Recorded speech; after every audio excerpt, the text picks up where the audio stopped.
Good morning, I'm Maurice Barratt and I've got another Monday morning meditation for you. I'm going to carry on with the study that I started last week, Should a Christian Pursue Perfection?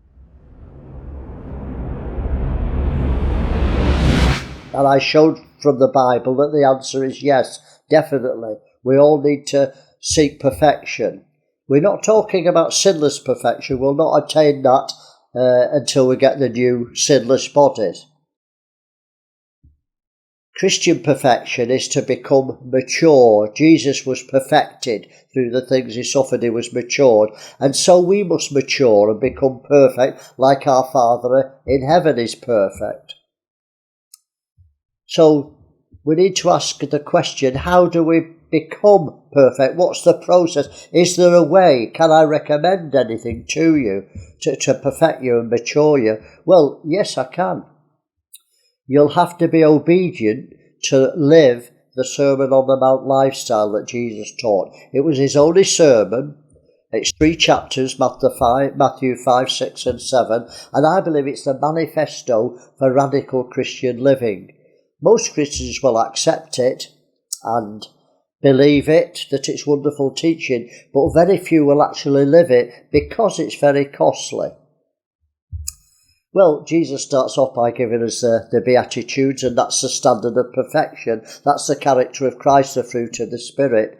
But he takes the rest of the Sermon on the Mount to show us how to attain it. Well, I can't go through the Sermon on the Mount in this short blog, but I want to talk about the parable that Jesus gives at the end of the Sermon on the Mount. It's about 2 men who build on different foundations. One builds on the rock and one builds on the sand. Well, what amazes me, over 50, 60 years since I've been reading it and been in the ministry over 50 years, is that ministers preach this parable as a gospel message, that Christians are on the narrow way and the non-Christians are on the broad way.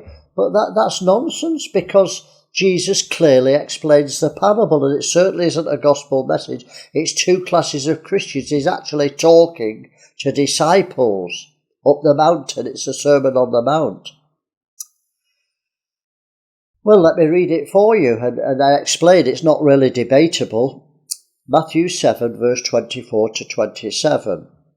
Therefore, whoever hears these sayings of mine, it's his conclusion to his sermon, whoever hears the Sermon on the Mount, the sayings of mine, and doeth them, I will liken him unto a wise man which built his house upon the rock. And the rains descended, the floods came, and the winds blew, and beat upon the house, and it fell not, because it was built upon a rock. And everyone that hears these sayings of mine, everyone who hears the Sermon on the Mount and doesn't do them, he'll be like a foolish man which built his house upon the sand. And the rain descended, the floods came, the winds blew, beat upon the house, and it fell, and great was the fall of it. So it's very, very clear from Jesus' teaching, nothing to do with the gospel. It's 2 lifestyles of a Christian. It's the narrow way and the broad way. It's the same thing. People preach that as a gospel message when actually it's 2 classes of Christians. The wise man was the man who heard the Sermon on the Mount and practiced it and obeyed it. The foolish man was the man who heard the Sermon on the Mount and didn't do it. That makes you a fool. If you're not living on the Sermon on the Mount, I can call you a fool because I'm quoting Jesus. So this parable's not about Jesus judging us at his judgment seat when he returns for deeds done in our body. Paul says we'll all stand before the judgment seat to account for deeds done in the body, how we've lived as a Christian. And it's not what Paul says in Corinthians, judging our works, whether it's gold, silver, precious stones, wood, hay and stubble. That's at the judgment seat of Christ. This is about the storms in this life, the storms of life. The circumstances, the trials, the storms of life will test what foundation we've got. Well, you'll never be mature if you build on sand, because the storms of life will keep destroying what building you're putting up. I need to say that both men, the wise man and the foolish man, weren't harmed at all by the storms of life. They weren't judged. It wasn't about them. It was the storms judged their building, how they'd lived as a Christian. So they were saved. They weren't lost. But all they built as a Christian was destroyed if they hadn't built on the rock, if they built on sand, the wrong foundation. So I believe if you don't live the Sermon on the Mount lifestyle, you're building on sand. And when the trials of life come, what you've built will be destroyed. Whether it's your marriage, whether it's your business, whether it's your family, whatever it is. This life in lockdown, we're still under the lockdown. Churches are still not free to worship and sing to God in Great Britain as I'm speaking. This lockdown has been a trial, a test of life. And depending on what foundation you're built upon, it'll cause disaster or you'll stand.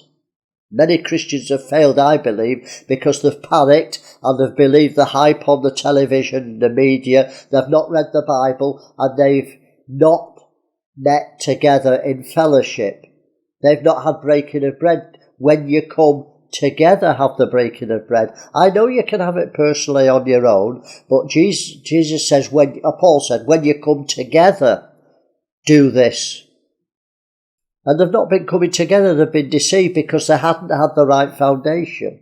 And many a marriage has failed, many a church has split because it's not on the right foundation. If you have a church split, it's because the foundation's not there. If you're living the Sermon on the Mount, you won't have church splits.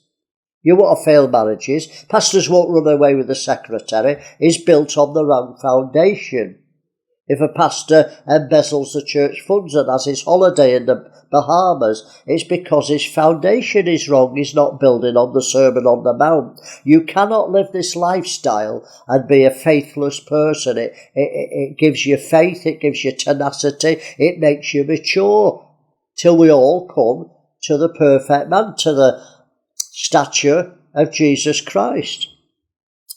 Well, I suggest you read it again and start to practice it instead of just believing it. Well, I've got lots of material to help you. I've written 6 books on the Sermon on the Mount. The first book lays the foundation. Will the real Christians please stand up? And there's book 2 to book 6, so there's 5 volumes. I go through the Sermon on the Mount verse by verse. It's not theological.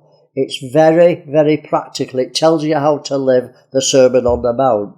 I've got over 60 teachings on YouTube and Vimeo on our Barratt Ministries channel. And I go through verse by verse. And these are free materials. The books you'll have to pay for. Or if you can't afford it, I'll send you the PDF. Just email me. But you can get the books from Amazon as a Kindle download or paperback. You can get the books from the website www.barrattministries.org.uk. I promise you, it's life-changing. Not my teaching, but the Sermon on the Mount, and I go through it verse by verse. So, the time's gone. God bless you. Avail yourself of the materials, especially if they're free. You can watch the whole series on YouTube. And I'll see you next Monday for another vlog. God bless you. Have a wonderful week.